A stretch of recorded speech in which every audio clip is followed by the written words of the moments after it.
Hello in England, this is book review 79. Book review 79. This is not particularly an art book, but it is about architecture, sculpture and painting, jewellery, mosaics, coins. So it's an ordinary book which was picked up in England, very cheap. I actually picked it up for free from a charity stand in a shopping centre. They have these loan stands where you take books you've read and you pick up books you want to read, and it was free. And it's a Hamlyn book, probably from the 60s, mid-60s, 70s. The thing about this book, which I found interesting, is all this classical art from 2,000 or 3,000 years ago, all of it, is feeder art for the art we have now. And whether you look at a church in England or a church in Rome or a sculpture in England or whatever, or architecture or coinage or banknotes or municipal buildings, libraries or whatever, it all starts off really with classical art. Greek first, Roman later. Roman classical art is a version of Greek classical art, fundamentally. The thing I was taught at school, because I did ancient history at school, was the Romans had a different view about proximity than we have now. So the word proximity is proximus in Latin, and their proximity meant time proximity, not distance proximity. So if you look at Italy, what's now Italy, if they were travelling from Italy to what's now Israel, they would have a very simple 4 or 5 day trip with half a dozen stops. But if they were travelling to England, Albion, Britain, whatever you want to call it, which is the same distance to us, to them that would have taken longer, because they couldn't have easily gone around the side on a boat. They could have done, but they wouldn't have bothered, I don't think. I think they would have gone over land some of the time, but it would have taken weeks to have gone over the land, and probably been more dangerous. So the proximity issue is key to this classical world.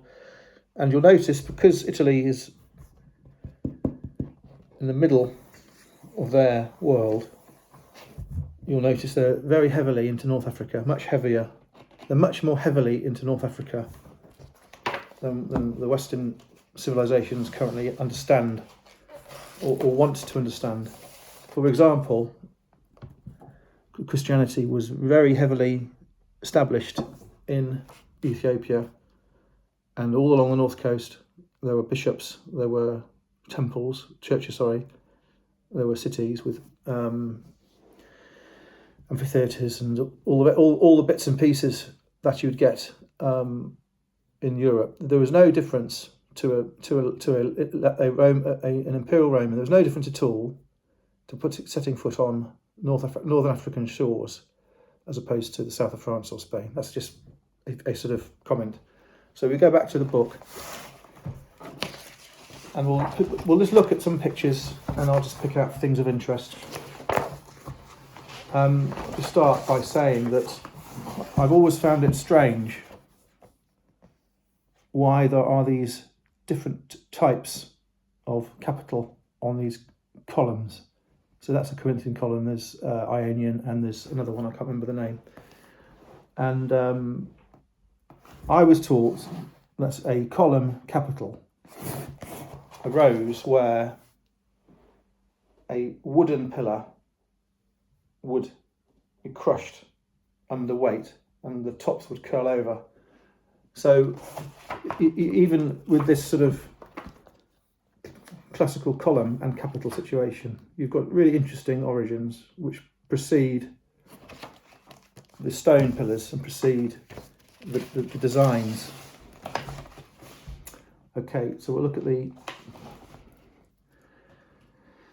book When you see a picture of a carved stone or marble statue, whether it's Roman or Greek, often you'll see the eyes are plain. That's because the Romans for sure painted their statues, and we see in museums now white marble statues, but the Romans painted them with vivid, bright, garish colours, and sometimes for eyes they used to use inset stones and inset enamel, white enamel, green enamel.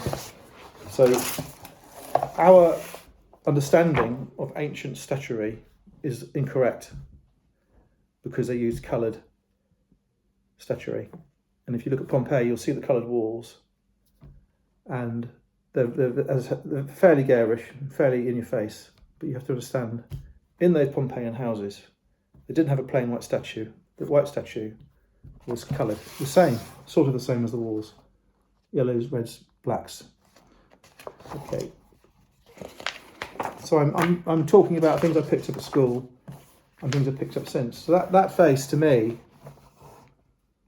is obviously this is an ancient head. But you've got early 20th century people. I'm thinking of Gill, for example. Less so Moore, less so Hepworth. Using this sort of thing, this sort of idea, very simplistic. Obviously, Romans are very good at fantastic plans and designs for architecture. This is another face which if I came across that in a sale room, the plinth is obviously modern, I would be, my first assumption would be that was a 1920s head, but of course it's not. It is early Cycladic head, 3rd millennium BC, but that is 5,000 years old.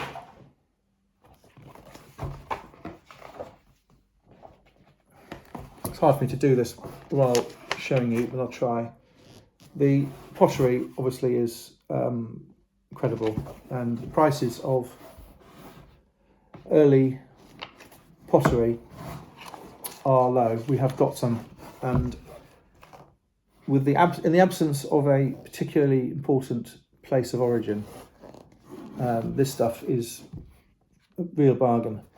If you're getting into the Middle Eastern archaeological pottery, the Chinese archaeological pottery, it's really, really inexpensive.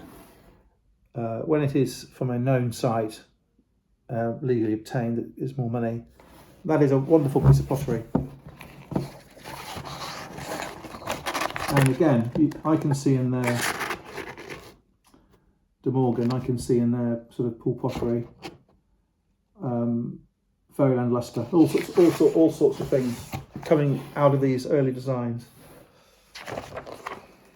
These are the frescoes I was talking about. That is Crete Heraclean Museum, and that will be Greek, not Roman. But of course the Romans got hold of Greece, so they would have come after. 1600 BC, that's classical ancient Greek. And as I say, the statue would have been coloured to match. This is an octopus pot. 1500 BC. A flask. The holes indicate it's likely it would have had bindings for carrying over the shoulder, possibly. So you can see, I find this interesting, this stuff, and you can see there's a lot of, again, that looks to me like De Morgan or maybe William Morris at a push. You can see I'm finding it interesting. If you look at Wedgwood, Mr. Wedgwood, Josiah Wedgwood, who was this fantastic potter in England, his factory, I think his factory was in Barlaston near Stoke-on-Trent, was called Etruria. The factory was called Etruria. And the Etruria is a part of what is now Italy, up towards the top west of Italy. And Wedgwood got hold of these classical ideas, jasperware, which looks more Greek than Roman to me. And even so, in the mid-1700s in England, people were admiring this classical architecture, this classical decoration. And the jasperware is a cameo version, cameo as in overlay, cameo version of earlier pots. The Portland vase is a particular glass overlay vase which Wedgwood made many copies of. A Portland vase having a flared lid, 2 handles, and classical figures around the side, cameo style again. So this pottery, I can see on this picture, this is has a shine. If you get a clay pot and pot it as normal, you will get a normal clay pot. But if you burnish the pottery, the clay, what happens is the finish becomes shiny when this is before it's fired, and you get a lot of that in South America. But that to me looks like a burnished terracotta. What does it say? 1350 BC. It's in the British Museum, Mycenaean from Cyprus. So that's much more east than Crete.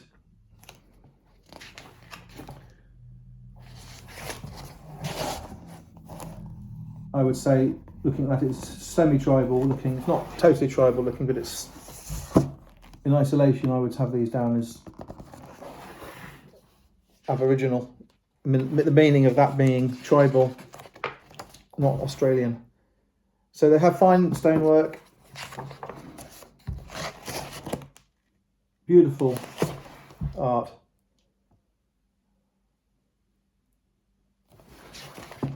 Egyptian looking, I don't know whether it is Egyptian or not.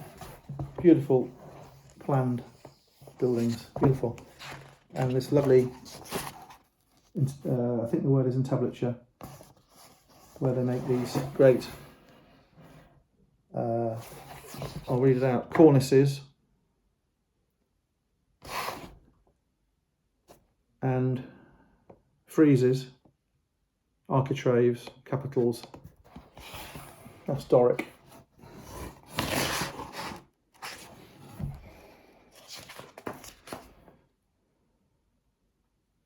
That's from Athens 2,500 years ago.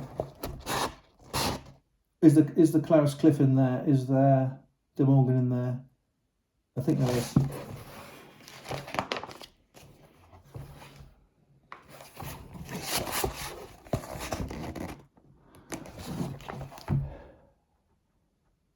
So you can see that I could spend hours on this book,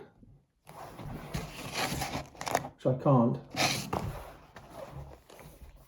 But I think that it is very interesting to look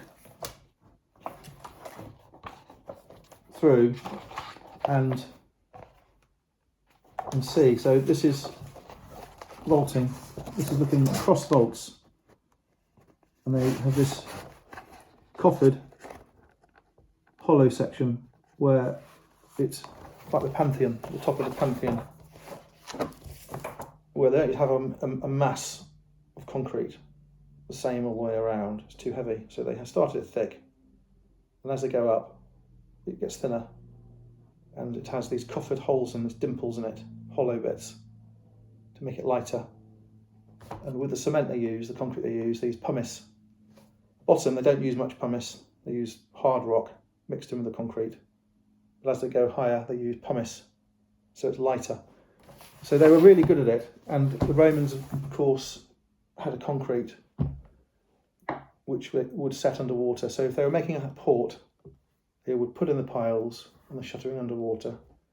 They would put the cement in the seawater, and it was their Roman cement would set in seawater, which is why they were quite good at ports as well. So the more I look at this book, the more I can find interesting, fabulous things. More capitals, which again is supposed to be where the top of a wooden post curled over.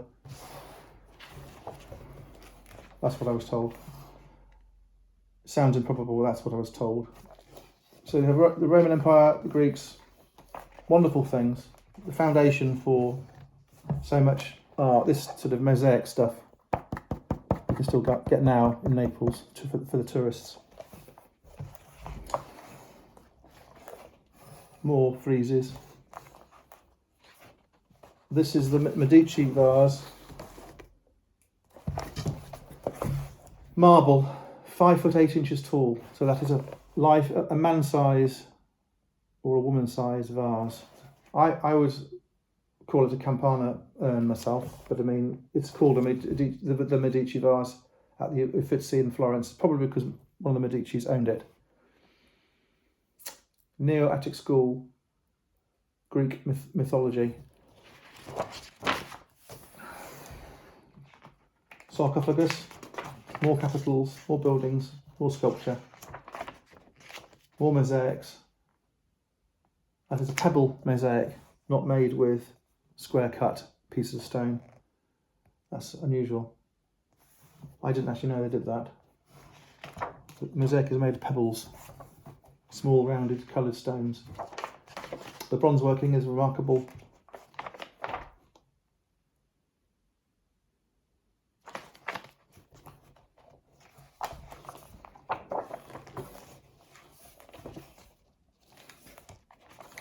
Okay, I think I've run out of things to say. I think it's well worth anyone getting hold of one of these oldie worldy, old Egypt or classical world, Roman or Greek books. I think they're really informative and easy reading. Thank you.